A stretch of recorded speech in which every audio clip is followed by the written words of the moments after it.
Confesso que é mais um momento de alegria que se renova ao nos reunirmos em torno de uma página do Evangelho, como de costume às segundas-feiras. O Evangelho segundo o Espiritismo.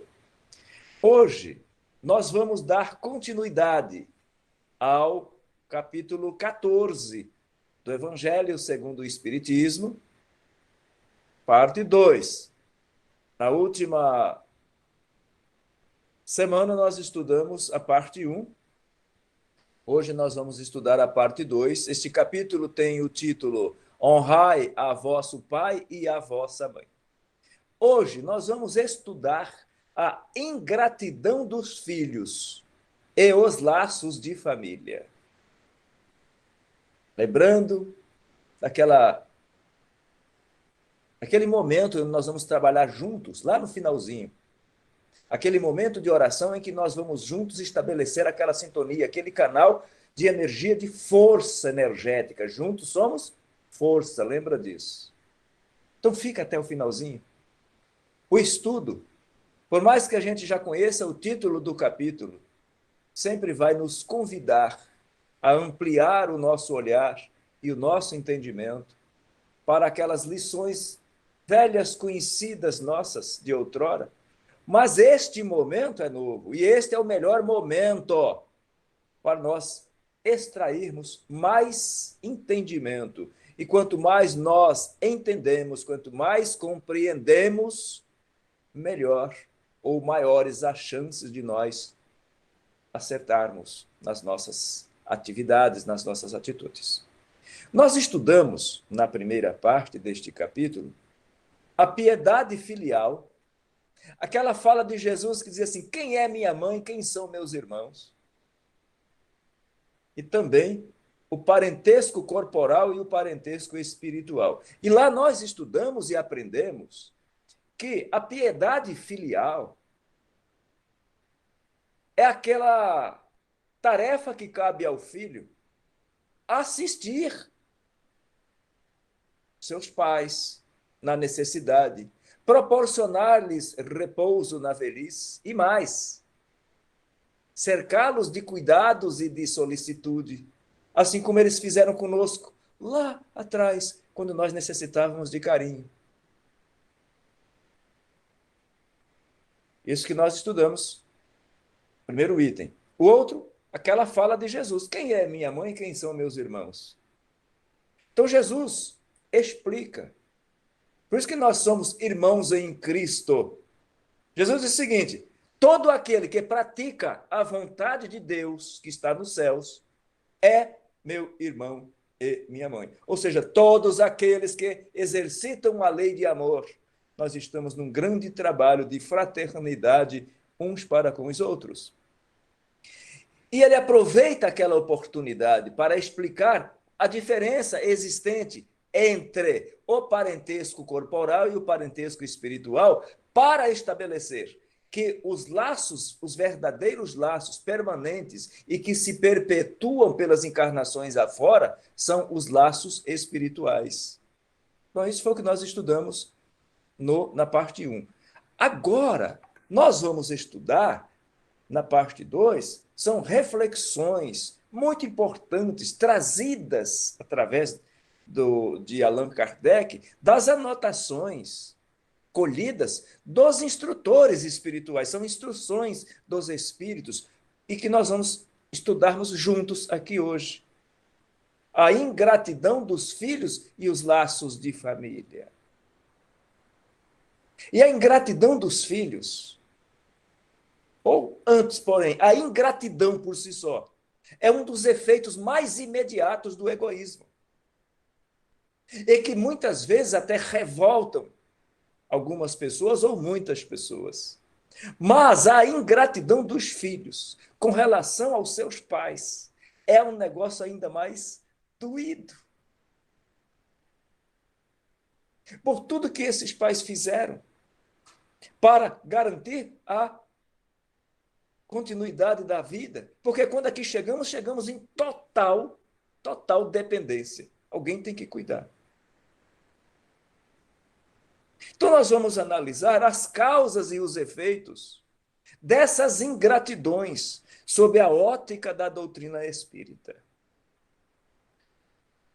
Quando o espírito deixa a Terra e volta para o mundo espiritual, ele carrega consigo paixões ou as virtudes que possui e vai para o mundo espiritual para se aperfeiçoar ou não, porque muitos, num primeiro momento, ficam revoltados, não progridem, também não regridem, ficam estacionários, até que, com o passar do tempo, dos cuidados, todos os cuidados, para que ele desperte, e num dado momento brote nele o desejo de progredir. Vai acontecer? Vai, é uma questão de tempo. Então, nesse sentido, muitos retornaram para o mundo espiritual levando consigo ódios terríveis e desejo de vingança. Há alguns desses, dentro dos mais diversos níveis ou estágios evolutivos, então aqueles um pouquinho mais adiantados que outros, chegando lá, é permitido entrever, ainda que um pouquinho, algo da realidade da vida. Então, esse despertar ele é gradativo, não estamos todos no mesmo nível, ao contrário, existe uma gradação infinita dessa escala evolutiva. Então, eles percebem a realidade da vida, do que fizeram e da nova realidade ao chegar no mundo espiritual, após o desencarne da matéria no plano físico. Nessa hora, o que acontece? Conseguem reconhecer as consequências e os efeitos dos seus atos decorrentes das paixões que alimentaram enquanto estavam encarnados. Muitos desses tomam boas decisões, alinhando o olhar e o pensamento para os próximos passos. Mas isso não é assim. Estávamos aqui, afeiçoados às paixões inferiores, vícios e desregramentos de toda sorte, e aí morreu, desencarnou, volta para o mundo espiritual e chega lá, acorda e vira santo. Não. Isto demanda tempo. Muitos ficam revoltados. E esse tempo não existe uma medida padrão. Uns vão demorar semanas, outros meses e outros anos para um despertar ampliado do entendimento da nova realidade. Mas esses que vão despertando, eles compreendem que para alcançar os escalões superiores existe um caminho. E o crédito para subir nessa escala evolutiva, neste caminho, obrigatoriamente é a prática da caridade. E muitos não quiseram nem saber disso enquanto estavam por aqui. Então vão se construindo essas diferenças na escala evolutiva. E aos poucos eles conseguem compreender que sem o esquecimento dos ultrajes sofridos, das injúrias,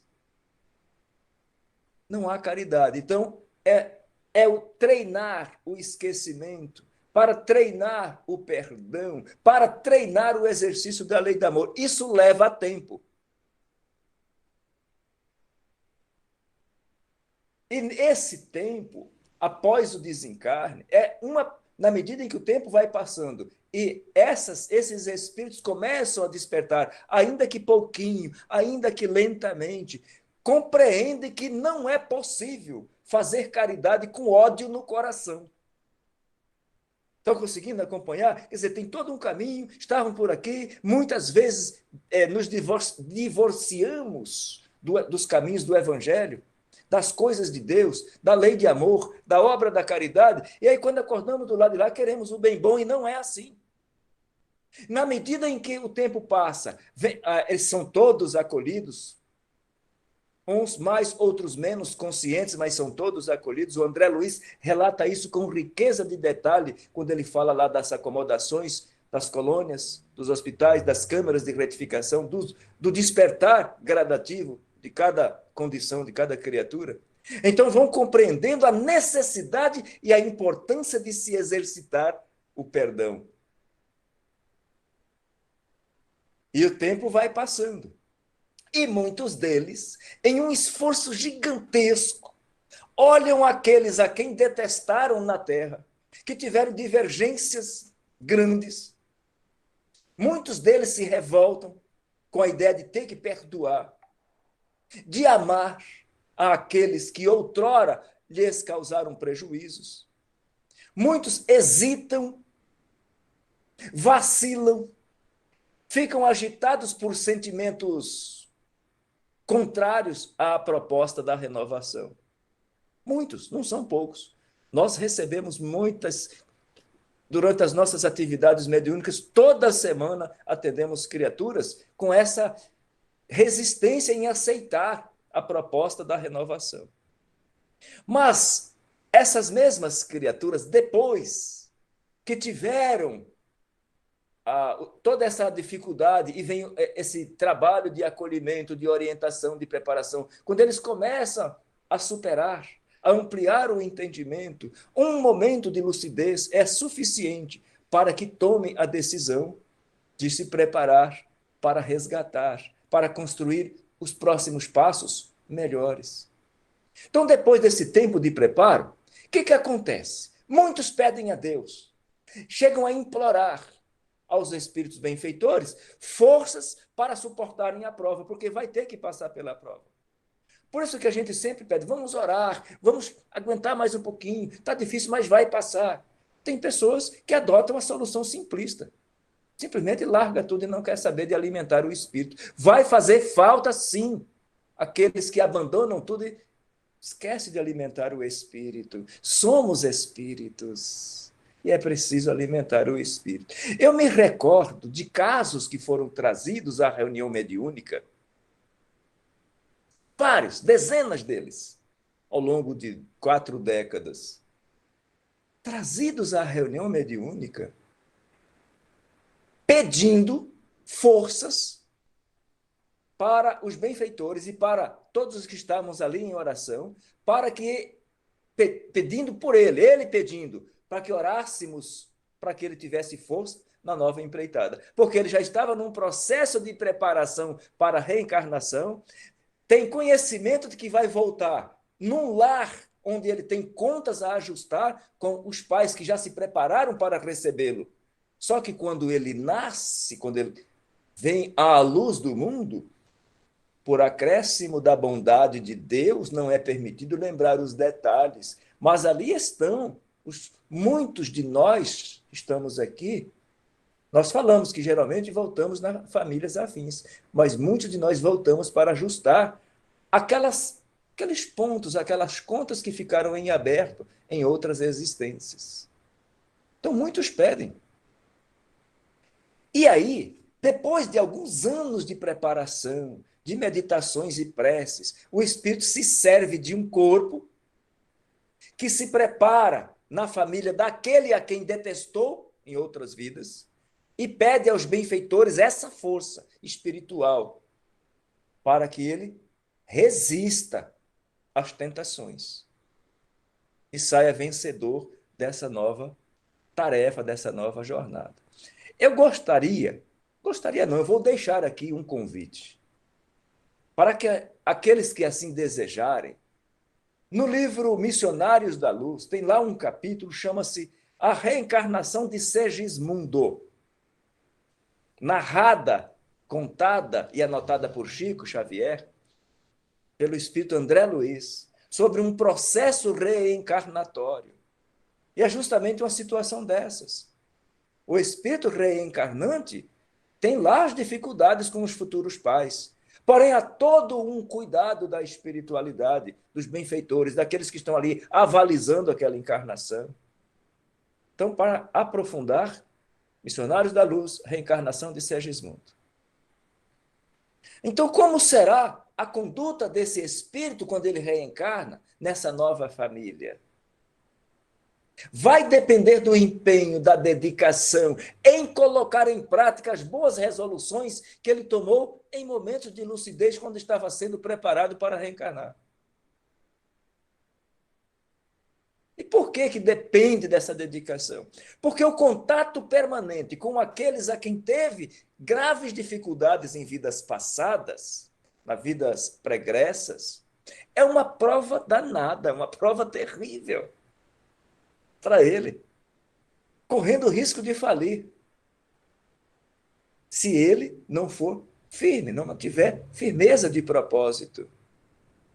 E eu disse aqui no estudo da primeira parte, ninguém vem aqui para este planeta para sucumbir, para falir.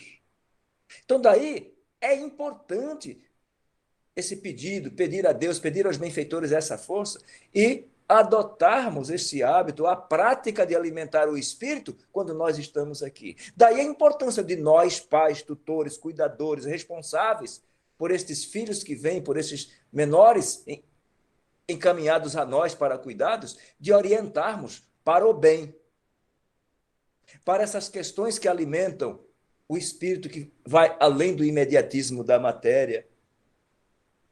Agora, a vida é feita de escolhas. De modo que triunfar ou falir depende exclusivamente da vontade. Estudamos aqui outro dia o quanto a vontade é importante. Porque as coisas só vão mudar em nossa vida se nós desejarmos, se nós quisermos. Então, quando nós tomamos a decisão de fazermos sempre o nosso melhor, nós trabalhamos para isso e vamos construindo créditos ao longo da nossa existência. E isso requer muito empenho e muita dedicação. Assim, as relações podem ser mais amigáveis ou não com aqueles a quem fomos chamados a viver e conviver, porque nós temos uma tarefa. Por que não dizer uma missão ali naquele ambiente? Então, a vontade de vencer, aprender, entender e praticar a lei de amor vai nos fazer vencedores. Nem todos estão dispostos. Por conta do livre-arbítrio, muitos recusam. Não significa que todos que receberam a boa orientação, a boa educação, o bom encaminhamento vão prosperar, porque alguns poderão se deixar seduzir pelas facilidades da porta larga que nós já estudamos aqui. Então, a vontade de vencer e exercitar a lei de amor é o caminho obrigatório desta caminhada de sucesso. Como que eu faço isso? Jesus veio ao mundo para explicar isso. Eu tenho dito que eu tenho sido repetitivo, mas é o que está na essência do ensinamento de Jesus. O que é que ele falou? Amai-vos como eu vos amei. E a outra pergunta é, como é que ele nos amou? E aí as pessoas respondem, incondicionalmente. E aí eu pergunto, o que é incondicionalmente? Sem fazer exigências. E eu digo, parabéns. 1, importe-se com o outro. 2, respeite o outro como ele é. Não faça exigências. Exigir que ele se transforme, isso não vai acontecer. E tudo aquilo que fizer para o outro, não espere recompensa. Faça pelo prazer de fazê-lo, de saber que aquilo é bom para ele e que você fica feliz após haver dado aquela contribuição. Foi isso que Jesus ensinou. Então, isso explica os ódios, as repulsas instintivas que se notam em certas crianças e que não há ou não houve nada na vida presente que explique, que justifique certas dificuldades, certas repulsas, certos ódios. Como é que se explica aquele comportamento, aquela repulsa, aquela antipatia? Para compreender essas questões, nós precisamos alçar o nosso olhar, nosso entendimento às vidas passadas.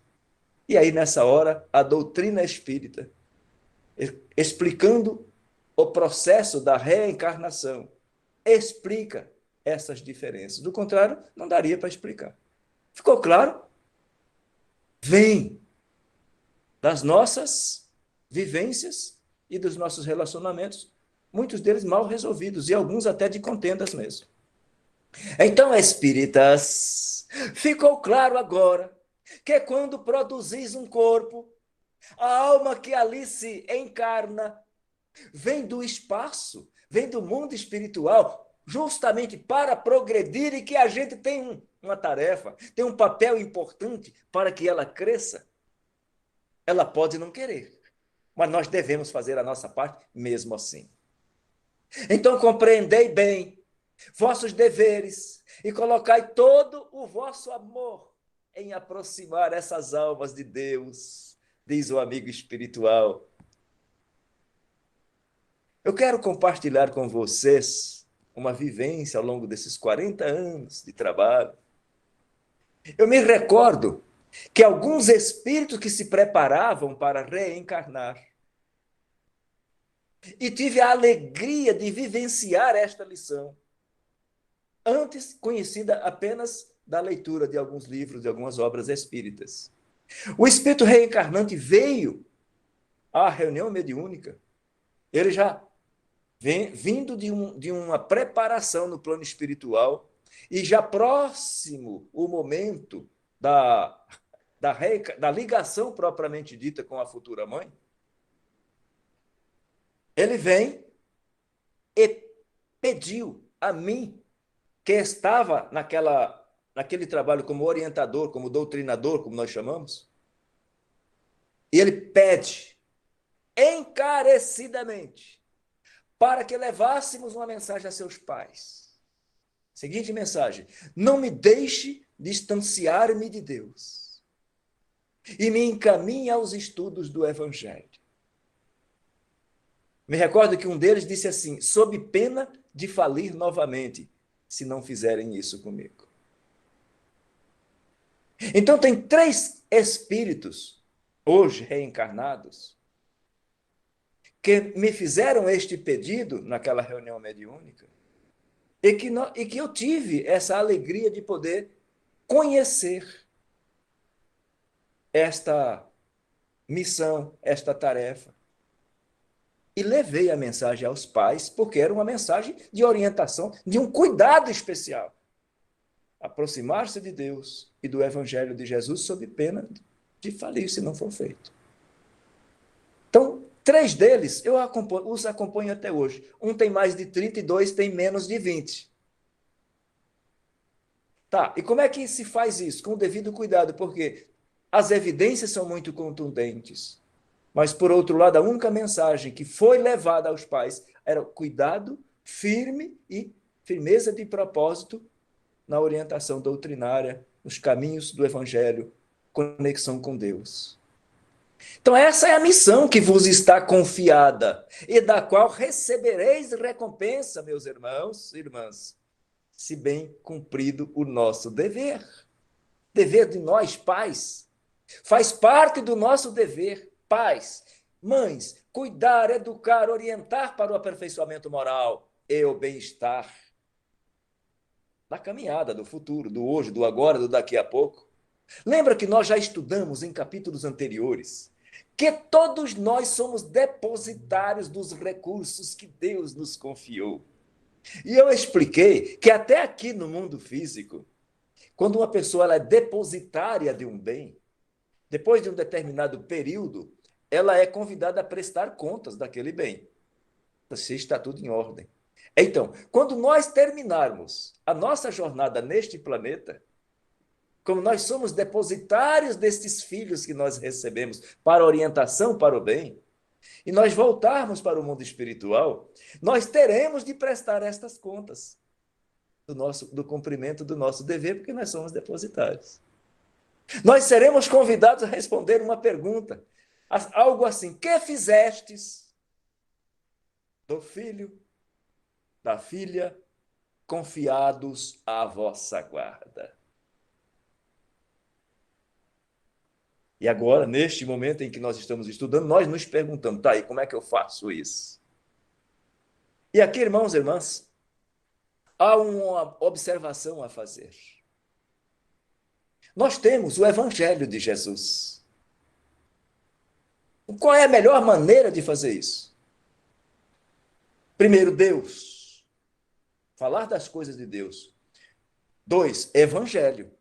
evangelizar, educar para os preceitos morais cristãos. Tá, mas não tem um manual que a gente pudesse seguir, uma cartilha? Não. Porém, o Espírito Emmanuel traz uma, uma receita que eu gosto muito quando converso com pais e mães. Ele diz o seguinte: use energia com bondade. Explique que negar, que reorientar a rota, que contrariar é para o bem. Que aquela contrariedade gerada não tem importância, porque estamos seguros de que aquela orientação, aquela decisão, aquele encaminhamento é para o bem da criatura, que num primeiro momento pode não compreender, mas é para o bem. Então, energia, pulso firme, porém com bondade. Nessa hora, dependendo das idades, vale o esclarecimento, o porquê. Isso é importante,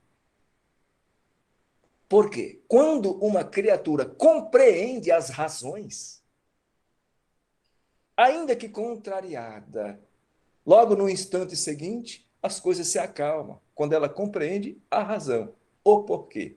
Então, quando o meu porquê é por amor, e quem ama, muitas vezes, vai negar, vai reorientar a rota, é importante explicar. Então, na prestação de contas, se nós reconhecermos que falhamos, negligenciamos, nós mesmos pediremos aos benfeitores, aos superiores, uma nova oportunidade de reencarnação para reparar os erros cometidos outrora e aplicar, exercitar a lei de amor. Portanto, não rejeiteis aquela criança de berço que repele sua mãe, nem aquele filho que vos paga com ingratidão, pois nada disso é obra do acaso. Nós demos causa a tudo isso em algum tempo, em algum lugar. Um ou outro veio para perdoar ou expiar. De modo que é falsa aquela expressão corriqueira que diz assim: eu tenho certeza que muitos de nós já ouviram, ninguém merece. É falsa. Ou merece, ou precisa, meus irmãos e irmãs. Ou merece aquela prova, ou precisa expiar. E aí, uma vez quitados com a lei divina, a alma parte daqui aliviada para colher os créditos, os frutos da colheita de um trabalho firme e dedicado.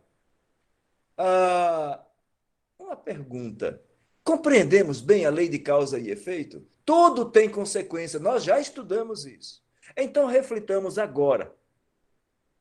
Mães, abraçai aquele filho que vos causa desgosto e dizei-vos: um de nós deu causa a tudo isto. Então, nada melhor do que exercitarmos a lei de amor para reparar, cada um dentro da sua possibilidade. Sereis recompensada com as alegrias divinas que Deus dá à maternidade, ensinando a essa criança que ela está sobre a terra para progredir, aperfeiçoar-se, aprender a amar e aprender a fazer o bem. E qual a melhor maneira de arrancar esses maus princípios inatos trazidos de existências anteriores? A boa educação, meus irmãos e irmãs. Vamos trazer de novo a máxima do Emmanuel. Espírito, orientador do Chico Xavier, use energia com bondade. Oriente para o bem, enérgico, porém com amor. Mas muitos pais descuidam, negligenciam e acabam contribuindo para que esses maus princípios se desenvolvam. Infelizmente, isso é uma triste realidade. E é aí que entra a boa educação. Obediência às regras, aos preceitos morais de Jesus. Ordem, disciplina e respeito. Energia com bondade. Para lembrá-los de que só assim terá lá na frente um homem de bem. E esse cuidado é de extrema importância. Por quê?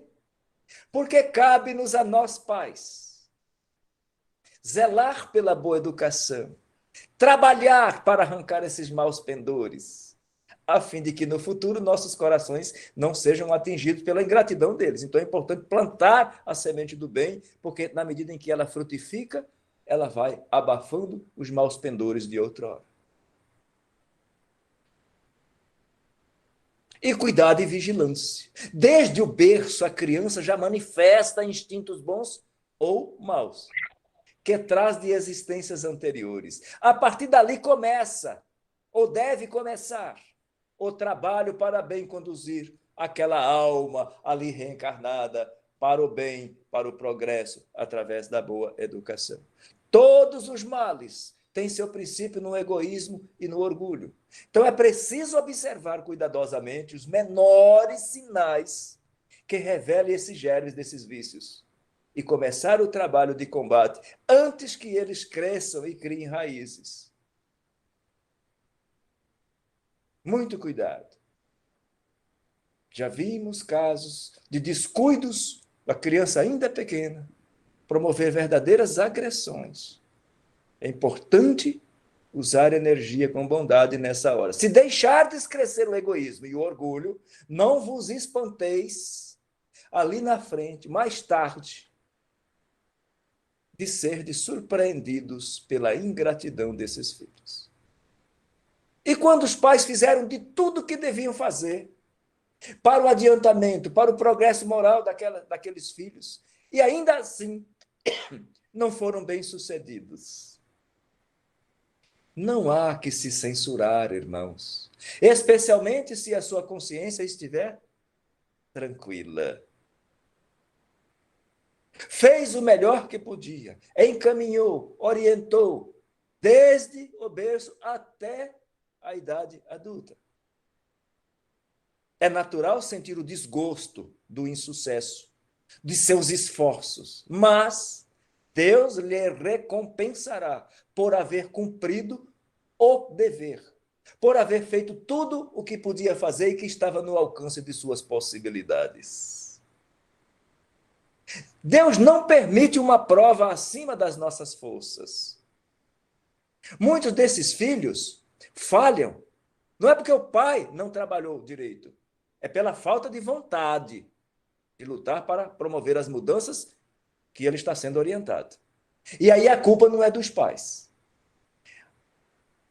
São as escolhas infelizes que eles optaram por fazer. Quantos existem que, ao invés de lutar para resistir, para obedecer a boa orientação e resistir o mal, se compraz nos caminhos do mal, se deixam seduzir pelas facilidades da porta larga. São escolhas. E toda escolha tem uma consequência, Todas as vezes que tomarmos uma decisão e fizermos uma escolha, nós mudamos o destino. Toma outra decisão, outra escolha, mudo de novo. E alguns mudam, infelizmente, para pior. Então, a escolha pelo caminho do mal gera dor e sofrimento. Disse-me outro dia um amigo, um irmão, trazido em uma reunião mediúnica, assim, mas você não fala que eu tenho livre-arbítrio? Eu digo, tenho. Por que eu não posso escolher fazer o mal? Digo, então, você escolhe fazer o mal, mas chega uma hora que a dor e o sofrimento é tão grande que Deus se compadece de você, você não é mais autorizado a continuar no caminho do mal. Porque nós não fomos feitos para fracassar, nós fomos feitos para progredir, e em algum momento nós vamos receber o de que necessitamos para nos levantarmos, nos reerguermos e caminharmos rumo ao progresso. Mas Deus sabe esperar. Jamais fecha a porta ao arrependimento. Chegará o dia em que o culpado, cansado de sofrer e com seu orgulho já domado, aceitará o amparo incondicional do amor verdadeiro. Quantas vezes recebemos na reunião mediúnica criaturas com essa rebeldia, com essa resistência em aceitar a proposta da renovação? Ou um momento de preces num grupo em oração. Apresenta-se uma mãe, um amor de vidas passadas e ele se rende ao amor. Chega uma hora que a dor extrema já não aguenta mais, aguentando mais a dor extrema, render-se-á ao amor. Esse é o nosso trabalho, exercitar a lei de amor. Então, a importância do amor e da resignação. Diz o amigo espiritual, entendei-me bem uma coisa. As fortes provas são quase sempre o indício de um fim de sofrimento, quando aceitas a prova com amor e resignação. E um aperfeiçoamento do espírito, porque em assim fazendo, vai construindo créditos. Então, exercício da fé. Blasfemar contra Deus não resolve, então, resignação. E ao invés de lamentar, oremos pedindo forças a Deus para permanecer na luta e sairmos vencedores. Então, aguenta mais um pouquinho. De todas as provas, as mais difíceis são aquelas que afetam o coração. Principalmente o peso do desgosto ou dos desgostos domésticos, esmagados pela ingratidão dos entes queridos. Sim, mas nós estamos aqui justamente para aparar essas arestas, para nos importarmos com o outro. O que mais dá para fazer? O que mais eu posso fazer? Agora, falei há pouco do livre-arbítrio. Se o outro não quiser, não há o que fazer. Por outro lado, conhecer a causa do mal e a certeza de que o sofrimento não é eterno, não é definitivo, vai chegar um dia que vai acabar, nos dá a coragem moral de continuar firme na luta e fazer sempre o nosso melhor. Fez o seu melhor? Está seguro ou segura disso? Então deite e dorme. E continue orando e pedindo forças a Deus para continuar trabalhando para ajudar no progresso daquelas criaturas. Então a tarefa é pessoal e intransferível. Cada um deve, portanto, promover as melhorias em si, mas se nós ficarmos promovendo só melhorias para nós mesmos, seria um trabalho egoísta. Então Deus, para progredirmos,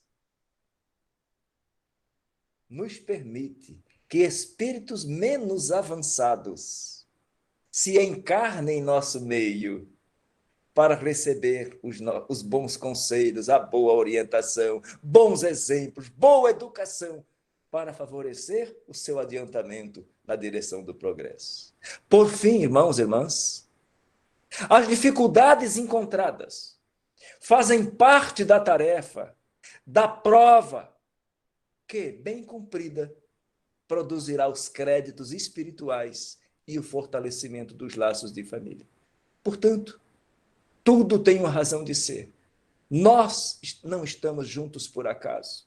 Em algum tempo, em algum lugar, temos causa, e a hora é agora de trabalharmos para contribuir para o progresso dessas criaturinhas que Deus nos confiou.